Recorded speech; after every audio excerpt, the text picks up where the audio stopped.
Como lo adelantaba Miguel, en BTV Noticias recibimos al director del BPS en representación de los pasivos, Ariel Ferrari. Gracias por estar en BTV Noticias. ¿Cómo le va? Un gusto, Rosario. Gracias a ustedes por esta posibilidad.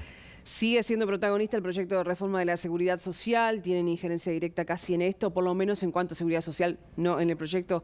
Pero usted ha cuestionado más de una oportunidad justamente esta iniciativa a la que en los últimos días se le han aplicado modificaciones.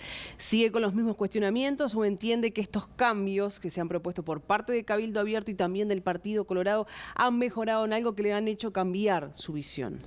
No, nosotros reafirmamos de ser una reforma injusta, que no es una reforma integral como debería ser, analizándose el conjunto de prestaciones que tiene que ver con la seguridad social y donde no ha habido ni diálogo ni participación. Y no ha habido diálogo ni entre la propia coalición de gobierno, porque las reuniones han sido del presidente con algunos jerarcas, con algunos jefes de los partidos de la coalición, y a ver, anoche llegó todas las modificaciones últimas, porque ya el 29 de marzo había habido un conjunto de modificaciones y bueno, y resulta que a las pocas horas la estaban aprobando en general en comisión. Parece muy difícil que sea un buen proyecto con análisis serio, con contenido, cuando prácticamente se desconoce lo que contiene.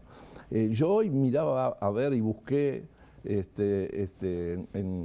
los cuadros que allí nos mandaron desde el propio Parlamento, dónde estaba la modificación del IAS, por ejemplo. No está en el proyecto. Y sin embargo, usted escucha a los medios permanentemente que están diciendo que uno de los acuerdos que hicieron era la rebaja del IAS. Sí, reducción gradual. Y que va a impactar en un 20% anual. Bueno, pero yo quiero ver la redacción. Hoy todavía no la tenemos. Después nos dicen que va a estar en la última ley presupuestaria, en la última rendición de cuentas de este año, pero lo mismo pasa con los cálculos jubilatorios. Y la gente desconoce y no conocemos junto con la gente las organizaciones sociales representativas que somos parte de lo que debe ser el ámbito junto con los partidos políticos donde se discuta, se trate de encontrar consensos para que un tema como un derecho humano fundamental que lo es la seguridad social sea tratado como un tema de Estado, no que se aprueba ahora y dentro de poco hay que hacer nuevas reformas, porque hasta la sustancia que la gente recuerda, ustedes lo tienen en archivo, ¿se acuerda cuando el presidente de la República fue a entregarle al PIT-CNT, al Frente Amplio, hubo todos los medios de prensa cubriendo porque era el proyecto de ley? De aquel proyecto de ley no queda prácticamente nada. Hasta el propio Saldain, el doctor Saldain en un medio radial, en El Espectador, decía hace unos días, no es el proyecto que él quería, no es el proyecto que contiene, y no se conoce, que eso es lo más preocupante. Bueno, a propósito, usted me decía que no se conoce, por ejemplo, cómo va a ser esta rebaja gradual del IAS, pero en caso de, o confiando en lo que dicen los propios legisladores, ¿usted considera que esto beneficia justamente a quienes reciben la prestación del BPS en este sentido? Bueno, primero hay que ser claro, no que beneficia a los jubilados, porque aquel que cobra 18, 20 mil pesos, 25 mil pesos, que es absolutamente insuficiente, nunca pagó IAS. Está bien, dentro de la propia plataforma de ONASPU, que mañana en la movilización lo estaremos expresando, reivindicábamos que debería aumentarse a 10 BPC hasta donde no se grabara. Pero juntamente con eso, ¿cuáles son las medidas que hay para atender la situación que hoy tienen los jubilados que por más de 220 mil pesos de 220 mil personas gana 20 mil pesos? Entonces, está bien la rebaja de impuestos a aquellos que viven de un ingreso fijo, como es el salario y como es la pasividad.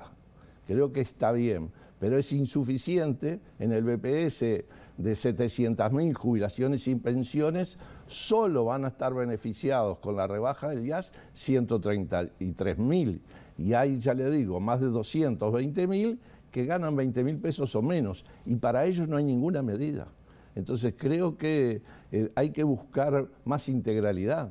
En el otro extremo tenemos un aumento y una preocupación porque crece la pobreza infantil.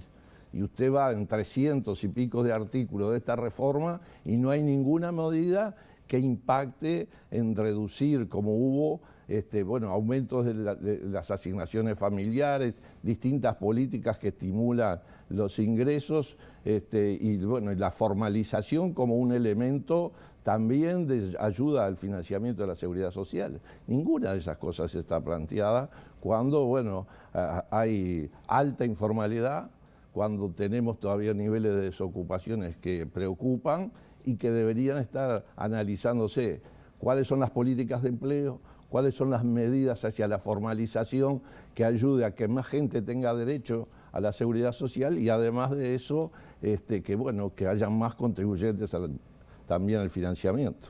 Otro punto de inflexión ha sido la edad jubilatoria. ¿Qué opinión le merece? Algo mencionaba recién hace instantes, pero los cambios introducidos tampoco son suficientes, no van en sintonía con el sistema que se necesita.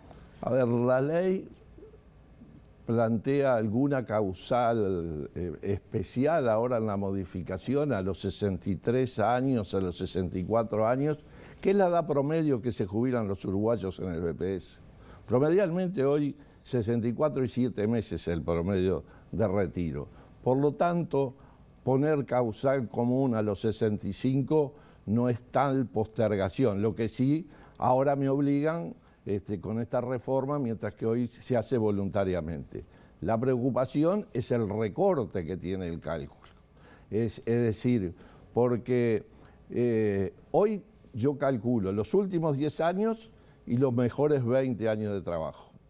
Si los últimos 10 son mejores que los mejores 20, yo le agrego a los 20 un 5% más, pero no le doy los últimos 10. Esa es la ley actual, la 16.713. Con la reforma desaparece ese 5% y el porcentaje que le voy a dar no es... a los 65 con 30 años, sí, un 45% promedialmente, cuando hoy tenemos un 55%. Entonces hay una doble injusticia. Por un lado, el básico jubilatorio es menor y el porcentaje que doy es menor. ¿Cuál sería el ideal en ese caso para una reforma? Bueno, a ver, yo creo que nosotros tenemos que buscar estímulos dentro del sistema que haga que la gente se quede trabajando. Hay una discusión, más allá de lo particular, y no nos podemos comparar con Francia, pero Francia, entre la discusión que tiene, es que en vez de 42 años, sean 44 los de contribución para irse con el 100% del último sueldo. Acá se plantea que uno con 38 años y 64 de trabajo se vaya con el 50% del promedio de los 20, que no es el 50% del último sueldo. Entonces creo que, debería analizarse más globalmente y no solo recortar, sino ver de dónde pueden surgir nuevas fuentes de financiamiento. Porque hay sectores que tal vez contribuyen, pero no contribuyen lo suficiente, y hay otros que tienen exoneraciones y que deberían tal vez mirarse si no es posible que contribuyan algo, porque pasa en la salud privada, pasa en la educación, y no estoy hablando de toda la educación y toda la salud privada, pero hay universidades privadas que solamente pueden ir quien tenga buenos recursos para financiar la matrícula y el pago mensual. Pero bueno, esos están exonerados, mientras la universidad pública tiene que pagar aportes. Y lo mismo pasa en la salud o en otras esferas como los cultos, todas las iglesias. Y yo creo que hay una injusticia que habría que analizarla. Algunos sectores del Frente Amplio y también el PIT-CNT ha manifestado que en los próximos días van a oficializar cuál es el camino a seguir en caso de que se apruebe la ley, que todo indica a nivel legislativo que va a ir por buen camino y será aprobada. Algunos hablan de recolección de firmas ya para luego revocar la iniciativa. ¿Por dónde iría su postura en este sentido? ¿Cree que sería viable entonces dejar sin efecto esta ley en caso de ser aprobada a nivel parlamentario? A ver, primero, yo hasta no conocer en profundidad todo el contenido y que están convencidos para que haya una mayoría parlamentaria, yo dudo que si se interpreta, si se estudia bien, que haya parlamentarios que levanten la mano para perjudicar a la gente. Yo no sé si hay diputados que se animan a eso. Además, en el momento que estamos de la vida del país, con las dificultades que se tienen hoy los jubilados, pero también los activos, donde perdimos ingresos y hay que mejorarlo.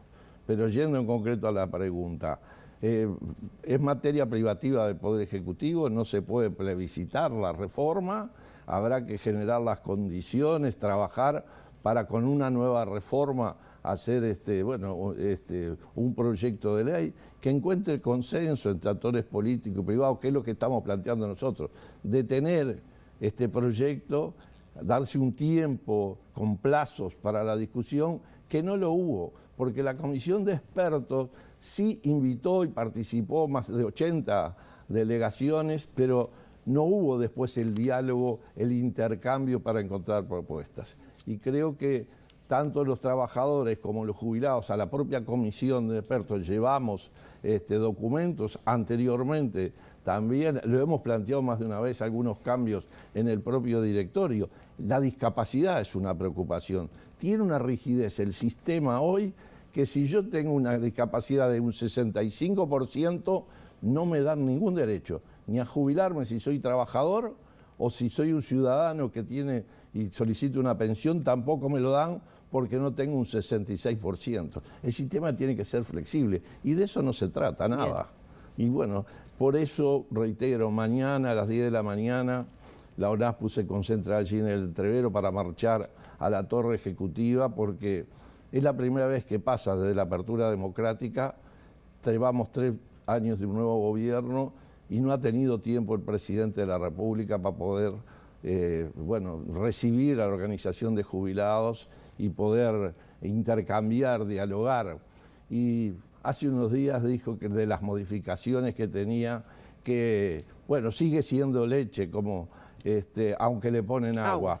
Si con Aprole le pone agua a la leche, no sé qué diríamos. Y acá me parece que usando ese ejemplo, creo que lo que ha pasado, que ha perdido calidad, que se ha desvirtuado, que es hasta indigno pensar que a la leche se le puede echar agua, hasta como ejemplo, creo que muestra la realidad de una ley que es absolutamente injusta. Bien. Ferrari, muchas gracias por estar hoy en BTV Noticias. Gracias a ustedes.